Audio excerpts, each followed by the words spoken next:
High Identity Building 2008an sortu zen. Lab Planning delakoa da bere lan eremua. Hau da, laborategiko eraikinen ingenieritza, arkitektura eta eraikuntza, baina ikuspegi berri batetik begiratuta. Gu emoten dugu soluzioi integral bat. Eta persona guztik, departamentu guztiakuk, danak espezializateraz laboratozioan. Eta la planerrak estaz, hemen Espainin, ez Euskadin, ez Espainin. High Identity Building enpresaren oinarria, haiek sortutako lan filosofia berezia da, ez konzept deritzona. Ese konzept da konzepto bat, filosofia bat. Ese dator, science letri, azten da, eseaz, sustainability, safety, hainbeste gauza datoz eseaz, geu sinisten dugu gauzakin, balorrakin.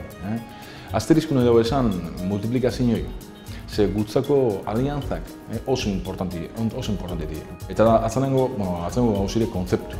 Gu beti etxen dugu laboratozioen konzeptu berrixa sortu.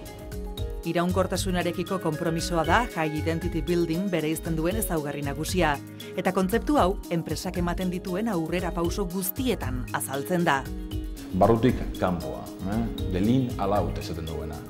Lehenengo pertsonak inpetzen dugu eran prozesukin, horrek prozesu transformaten dugu espazioetan eta komunikazioetan. Hemendik aurrera ekipamentu ipintzen dugu, bai instrumentala eta bai mobiliazio. Hemendik aten dugu preinstalazioik eta eskema flexiblek itzen dugu instalazioenak. Atzanin, hau dana enkajeten dugu edifizio baten. Hori bai, edifizio bat funtzionatzen da baina. Eta gero, sobre todo, sostenibili, iraunkorra nahi du bihurtu. 3 urte besterik ez dituela, High Identity Buildingek langile kopurua hirukoiztu eta nazioarteko proiekzio handia lortu du. Hala ere, ez dute Ondarroatik kanpoko beste lekuren batean finkatzeko asmorik. Gutzako aposto bata, gure horrexiaz, eta nahi dugu atzanin gure herrixei lagundu.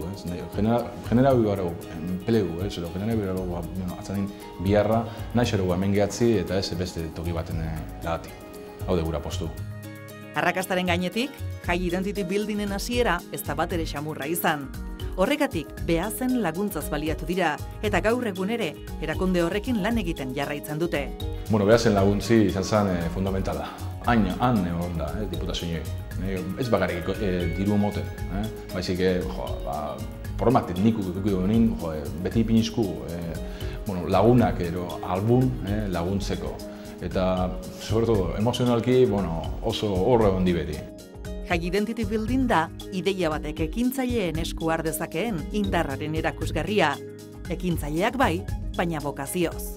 Etzako oso importantire, lanzati baino harinagoa lehengo intraprendizagi etxi enpresa baten, inontzako. Hori formazioen hartutako, pare bat, por ejemplo, filial bat montaten kapaz bazaz mundun, ero produktu barri bat sortzen hor enpresan lortzen bazuta aurre bodati, orduan nintzako masterra dazu eta hortik aurrea aurre ez egin zen.